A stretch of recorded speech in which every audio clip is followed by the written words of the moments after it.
تو یہ سارا ہمارا جو سٹرکچر ہے، ہمارا جو انتظامی ڈھانچہ ہے، ہمارا جو سیاسی ڈھانچہ ہے، یہ سارا اس چکر میں جو ہے وہ لگا ہوا ہے۔ عوام کی جو ضروریات ہیں، عوام کی جو ہوائج ہیں، عوام کی جو ذمہ داری ان کے سر پر ہے، اس پر کوئی بات نہیں ہو رہی۔ اس پر ہمارا میڈیا بھی خاموش ہے، اس کے اوپر ہمارے سیاستدان بھی خاموش ہیں۔ ایک بھائی پاکستان جو ہے وہ سیلاب کی نظر ہو گیا ہے۔ کیا آپ نے اس کی ریہیبلیشن کا عمل پورا کر لیا ہے؟ کیا وہ سارے جو ہیں وہ سردی کی ان یک بستہ ہواؤں میں کھلے آسمان کے تلے تو نہیں سو رہے؟ چھت میسر ہے؟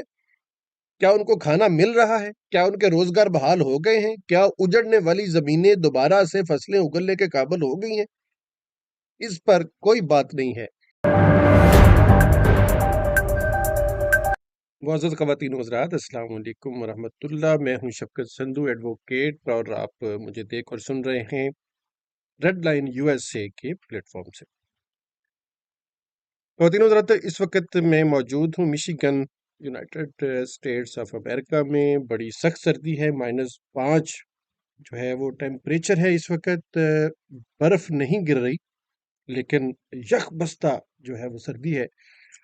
اور لیکن گھروں کے اندر اتنا مربوط نظام ہے یوٹیلیٹی سپلائیز کا کہ مجال ہے کہ کہیں سے کوئی خبر آ جائے کہ کسی کو کوئی پرابلم ہے۔ بجلی بند ہونے کا سوال پیدا نہیں ہوتا۔ گیس کی ترسیل کا نظام جو ہے وہ اس میں کوئی خلل آنے کا سوال پیدا نہیں ہوتا، کیونکہ یہاں اتنی سردی میں جو لوگ سروائیو کر رہے ہیں، گھروں کے اندر یہ ایک ہیٹ کا سسٹم ہے جو ہر گھر کے اندر موجود ہے، جو گھر کے اندر کے ٹمپریچر کو مینٹین رکھتا ہے، اور وہ گیس پر جو ہے وہ اس کا انحصار ہوتا ہے، وہ چلتا ہے۔ تو اگر ذرا سا بھی یہاں پر تعطل آ جائے گیس کی سپلائیز میں یا بجلی کی سپلائی میں، تو یہاں زندگی جو ہے وہ ختم ہو جاتی ہے، یعنی مشکل نہیں ہوتی، ناممکن ہو جاتی ہے۔ 10-15 منٹ کے اندر جو ہے وہ پانی پائپس کے اندر جم جاتا ہے، گیس جم جاتی ہے، اور پائپ جو ہے وہ برسٹ کر جاتے ہیں، نظام سارا درم برم اور زندہ رہنا مشکل ہو جاتا ہے۔ لیکن برس ہا برس سے جو ہے یہ کبھی سننے میں نہیں آیا کہ یہاں پر کوئی ایسا جو ہے وہ تعطل آیا ہو۔ اور دوسری طرف ہمارے محبوب وطن، ہماری سونی دھرتی پاکستان کا یہ حال ہے کہ بجلی گھنٹوں بند، لوڈ شیڈنگ کوئی پتہ نہیں، لائنز کے اندر فالٹ کوئی پتہ نہیں کب آ جائے۔ گیس جو ہے وہ ہر اس وقت بند پائی جاتی ہے جب بچوں نے اسکول جانا ہے، ہم نے آفسز جانا ہے، اور گیس کی اشد ضرورت ہے، کھانا پکانے کا، کھانا بنانے کا ٹائم ہے، تو تب وہ گیس جو ہے وہ دستیاب نہیں ہے۔ اور جن کی یہ ذمہ داری ہے کہ انہوں نے ہمیں یہ تمام سہولیات فراہم کرنے کا اور ان میں تعطل نہیں آئے گا، اس کی ذمہ داری کا ٹھیکہ لے رکھا ہے ہماری حکومتوں نے، وہ کسی اور کام کے اندر جو ہے وہ بڑی دلچسپی لے رہے ہیں، مگن ہیں۔ اور وہ کھیل ہے سیاست کا، اور وہ کھیل ہے حکومت کا، اور وہ مقصد ہے اقتدار کا۔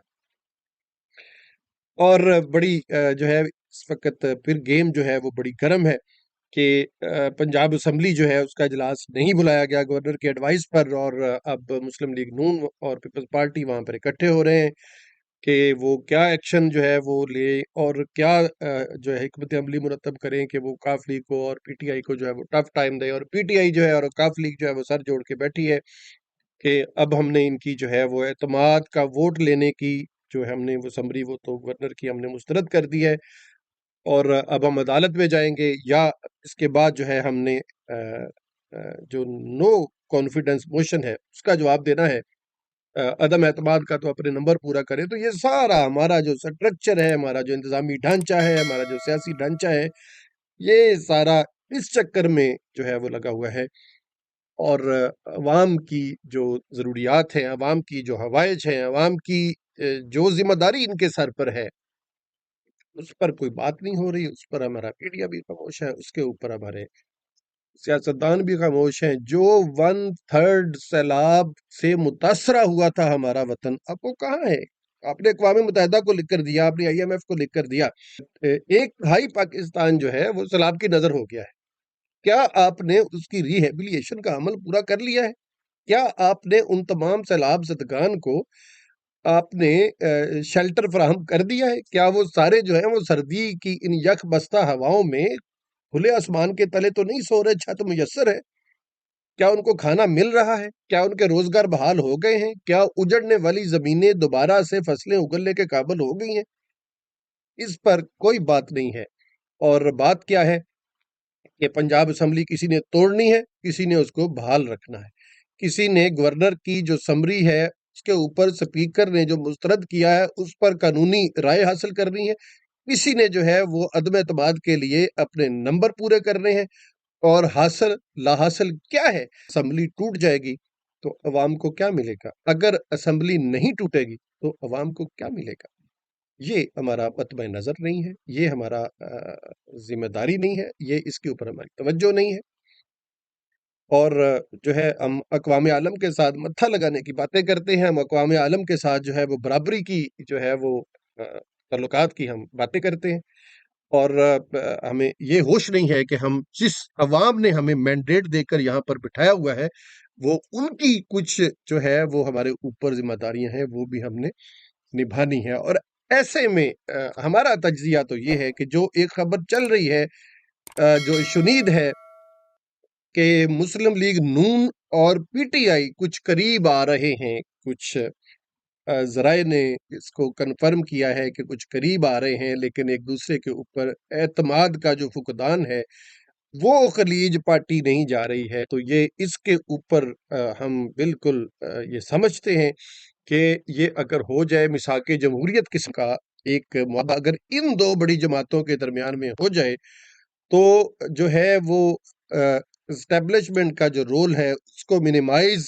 کیا جا سکتا ہے، جس کی پھر ضرورت باقی نہیں رہے گی، اور ملک جو ہے وہ آگے بڑھ سکتا ہے۔ اور اس پر اگر یہ کوشش کریں تو یقیناً یہ قابل ستائش بات ہے۔ عمران خان صاحب بھی اگر اپنی ضد چھوڑتے ہیں اور میاں نواز شریف بھی جو ہے وہ وقت کی ضرورت سمجھتے ہیں کہ وہ بجائے اس کے کہ وہ پی ڈی ایم کی 13 جماعتوں اور زرداری صاحب کے ساتھ جو ہے وہ اپنا مزید جو ہے وہ ہاتھ جوڑی کریں اور آئندہ کے منصوبہ جات بنائیں، تو انہیں چاہیے کہ وہ عمران خان صاحب کے ساتھ بیٹھ کے کوئی مستقبل کا لائحہ عمل بنا کے خدا را کوئی ملک کے لیے قوم کے لیے سوچ لیں۔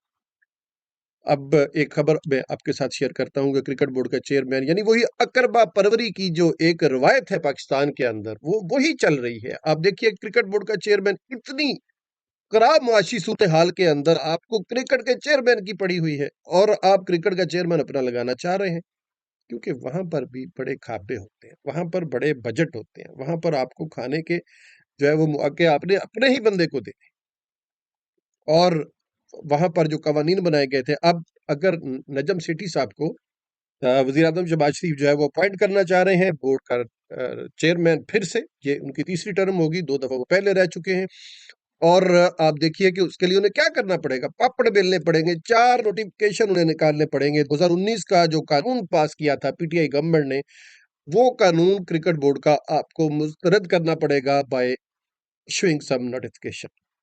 پھر اس کے بعد آپ کو جو 2 نامزد زدگیاں کی جاتی ہیں وزیر اعظم کی زدگیاں کی جاتی ہیں وزیر اعظم کی جانب سے، آپ کو وہ بھی نوٹیفکیشن کے ذریعے معطل کرنی پڑیں گی۔ پھر آپ کو ایک تیسرا نوٹیفکیشن جو ہے وہ جاری کرنا پڑے گا، جس کے ذریعے آپ 2014 میں جو کرکٹ بورڈ کا جو آئین تھا وہ اس کو آپ بحال کریں گے۔ پھر کہیں آپ جو ہے وہ لیگل پوزیشن میں آئیں گے کہ آپ ایک نوٹیفکیشن جاری کریں اور کرکٹ بورڈ کا چیئرمین جو ہے وہ نجم سیٹھی صاحب کو لگا دیں۔ لیکن یہ تو 4 ہیں، میرا خیال ہے کہ ہمارے یہاں پر روایت ہے آپ کو 40 نوٹیفکیشن بھی یک جنبش قلم اگر جاری کرنے پڑے تو آپ اپنی ضد جو ہے وہ ضرور پوری کریں گے۔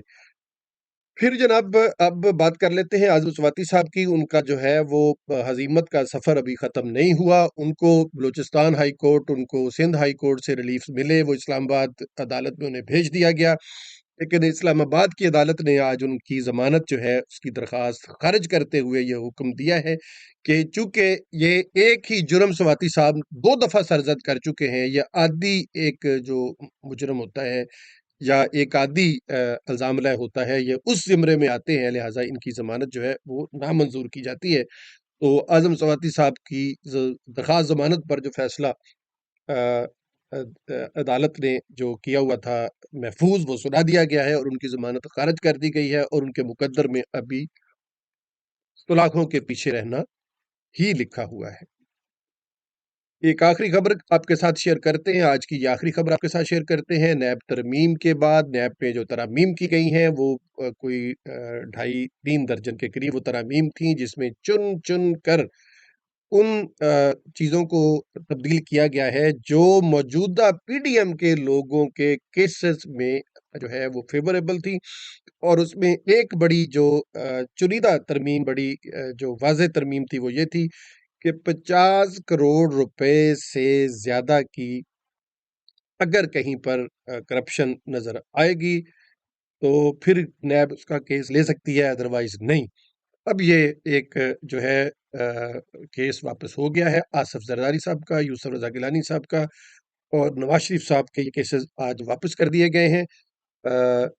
نیب کورٹ کے جج بشیر صاحب نے یہ کیس واپس کیے ہیں، اور اس لیے واپس کیے ہیں، اس لیے واپس نہیں کیے کہ یہ کیسز ثابت نہیں ہو رہے یا اس کے اندر ملزمان جو ہیں وہ بے گناہ ہیں، بلکہ اس لیے یہ واپس کیے گئے ہیں کہ نئی ترامیم کے مطابق یہ 11 کروڑ روپے کے کیسز جو ہیں یہ قابل سماعت نہیں رہے، یعنی 11 کروڑ روپے کی کرپشن جو ہے قوم اس کا حساب کسی سے نہیں مانگ سکتی۔ اور دوسرے لفظوں میں ہم یہ گمان بالکل ہمارا جائز ہوگا اگر یہ سوچا اور دیکھا جائے کہ یہ کیسز جو واپس ہو رہے ہیں آصف زرداری صاحب کے، یوسف رضا گیلانی کے اور نواز شریف صاحب کا کیس واپس ہوا ہے، اس نواز شریف کے اس کیس میں جو واپس ہوا ہے یہ توشہ خانہ کا کیس تھا، اور اس کے اندر عدم حاضری کی بنا پر جناب نواز شریف اس میں مفرور قرار دیے گئے تھے۔ اب یہ کیس ہی واپس ہو گیا ہے تو ان کی مفروری یعنی ان کی جو ایبسکونڈنس تھی وہ بھی ختم ہو جائے گی، یعنی اس سے ہم یہ بالکل سمجھ سکتے ہیں کہ یہ نواز شریف صاحب کو وطن واپس لانے کی جو ہے وہ تیاریوں کا ایک حصہ ہے۔ تو یہ ہے ہماری تقدیر اور یہ ہے ہمارا سیاسی منظرنامہ۔ اب تک کے لیے اتنا ہی۔ Red line U S S سے شفقت سندھو ایڈوکیٹ کو فی الوقت اجازت مرحمت فرمائیے، اپنا خیال رکھیے، اپنے ارد گرد کا خیال رکھیے اور اپنی آزادی کا تحفظ جو ہے اس کو بھی یقینی بنائیے۔ پاکستان زندہ باد، پاکستان پائندہ باد۔